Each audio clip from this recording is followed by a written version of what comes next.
미국 라디오에서 단 한 번도 들어본 적 없는 노래가 1위라니. 순위표가 고장난 줄 알았어. 가사를 한 줄도 알아듣지 못하는데 나는 그 노래를 하루에 10번씩 들었어. 내가 살면서 미국 1위 노래를 한국어로 따라 부르게 될 줄은 몰랐다.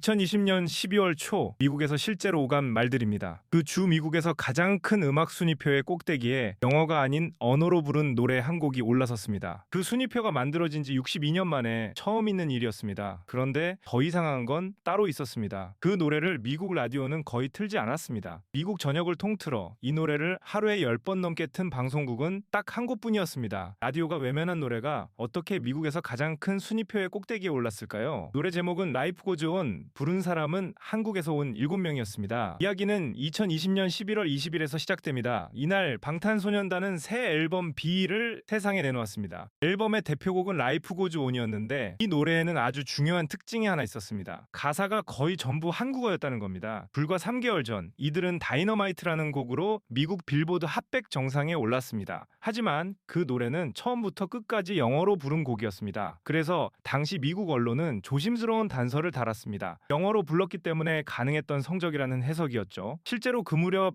해외 기사에는 이들이 영어곡을 들고 나왔기 때문에 미국 주류 시장이 문을 열어준 것이라는 분석이 심심찮게 실렸습니다. 그런데 그로부터 석 달 뒤 이들은 한국어로 부른 노래를 들고 같은 자리에 다시 도전했습니다. 결과는 2020년 12월 5일자 빌보드 핫백 1위였습니다. 그것도 발매 첫 주에 곧바로 정상에 오르는 이른바 1위 데뷔였습니다. 이게 왜 그렇게 큰일인지 이해하려면 이 순위표가 어떤 물건인지부터 알아야 합니다. 빌보드 핫백은 1958년에 만들어진 미국 최대의 대중음악 순위표입니다. 미국에서 그 주에 얼마나 많이 팔리고 얼마나 많이 재생되고 얼마나 많이 방송됐는지를 모두 합산해 순위를 매기는 표입니다. 미국 음악 시장의 성적표이자 사실상 전 세계 대중음악의 기준표 역할을 해온 순위표죠. 그런데 그 62년 역사에서 영어가 아닌 언어로 부른 노래가 1위로 데뷔한 적은 단 한 번도 없었습니다. 한국어로 부른 노래가 정상에 오른 것도 물론 처음이었습니다. 심지어 영어가 아닌 언어의 노래가 이 순위표 1위에 오른 것 자체가 2017년 스페인어곡 데스파시토의 리믹스 이후 처음이었습니다. 비영어 노래가 이 순위표에서 겪어온 역사를 보면 이 기록의 무게가 더 분명해집니다. 62년 동안 영어가 아닌 언어의 노래가 1위에 오른 경우는 손에 꼽을 정도였습니다. 1963년 일본어 곡 하나가 정상에 오른 뒤로는 정상까지 간 비영어 곡 대부분이 사실은 영어의 손을 빌렸습니다. 1996년 전 세계를 휩쓴 스페인어 춤곡도 미국에서 1위에 오른 판보는 영어 가사를 새로 얹은 리믹스였고 2017년에 데스파시토 역시 미국 정상에 오른 판본에는 영어권 가수의 영어 파트가 들어가 있었습니다. 우리 쪽 사례도 있었습니다. 2012년 전 세계를 뒤흔든 강남스타일은 이 순위표에서 7주 연속 2위에 머물렀습니다. 그 유행의 크기를 생각하면 믿기 어려운 결과였지만 끝내 1위 자리는 넘겨받지 못했습니다. 그러니까 미국의 1위 자리는 세계적 유행만으로는 열리지 않는 문이었던 겁니다. 그 문을 영어의 도움 없이 가사 대부분을 한국어로 채운 노래가 밀고 들어간 겁니다. 여기서 이 기록이 왜 그렇게 어려운 일인지 한 겹 더 짚고 가야 합니다. 미국 대중음악 시장에서 가장 강력한 힘은 오랫동안 라디오였습니다. 전국의 방송국이 하루에 몇 번씩 같은 노래를 틀어주면 그 노래는 자연히 온 국민이 아는 노래가 됩니다.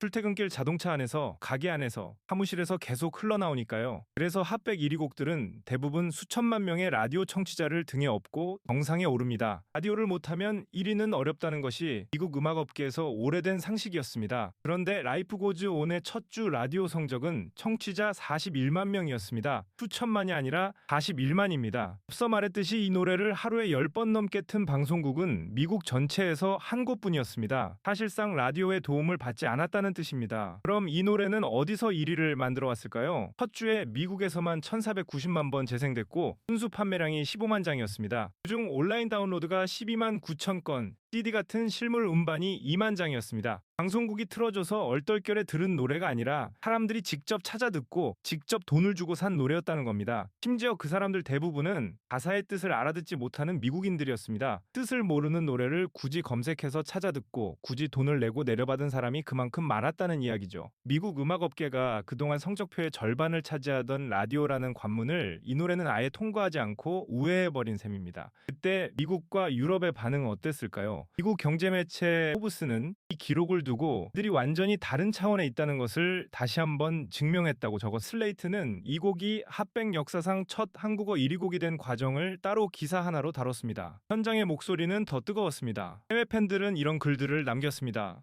나는 이 노래 가사를 한 글자도 몰랐는데 후렴이 나올 때마다 눈물이 났다. 미국에서 태어나 평생 영어 노래만 듣고 자랐는데 원래 내가 가장 많이 들은 노래는 한국어 노래였다. 라디오에서 안 틀어주면 어때? 우리가 직접 틀면 되지. 친구들한테 이 노래 좋다고 했더니 무슨 말인지 알아듣냐고 묻더라. 나는 다 알아듣는다고 답했다. 언어 말고 마음 말이다. 한국어 발음을 검색해가면서 따라 불렀다. 내가 이런 걸 하게 될 줄이야. 외국 팬은 조금 길게 이렇게 적었습니다. 나라에서 1위가 되려면 영어로 불러야 한다는 말을 태어날 때부터 당연하게 들어왔다. 그런데 그 규칙을 아무렇지도 않게 넘어간 노래가 하필 내가 가장 힘들었던 해에 나를 위로해준 노래였다. 다른 나라의 팬들도 같은 말을 다른 언어로 적었습니다. 우리나라 순위표에도 한국어 노래가 1위로 올라왔다. 이런 날이 올 줄 몰랐다. 영어가 아니면 안 된다고 배웠는데 그게 그냥 습관이었다는 걸 이 노래로 알았다. 누가는 짧게 한 줄을 남겼습니다. 언어는 벽이 아니라 그냥 문이었다. 미국에서만 움직인 게 아니었습니다. 전 세계 재생과 판매를 합산하는 빌보드 글로벌 200에서도 1위에 올랐고 말레이시아, 싱가포르, 스코틀랜드 순위표에서도 정상을 차지했습니다. 노래문 앨범 B 역시 미국 앨범 순위표인 빌보드 200에서 1위에 올랐습니다. 뮤직비디오는 공개 24시간 만에 7,160만 번 재생됐고 이틀 내 1억 번을 넘겼습니다.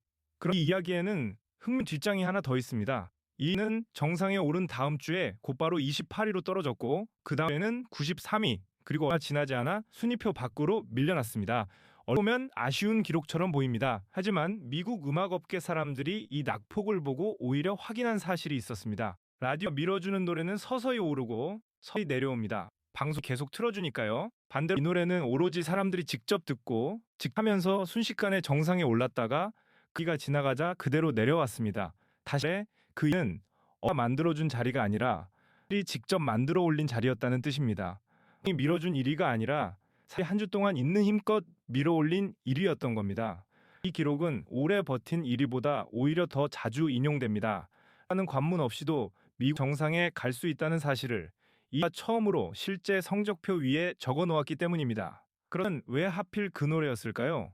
20년이 어떤 해였는지 떠올려 보면 답이 보입니다. 전개가 문을 걸어 잠그고 공연장은 텅 비고 사람은 서로를 만나지 못하던 해였습니다. 라이브 조어는 바로 그 멈춰선 세상에 대해 부른 노래였습니다.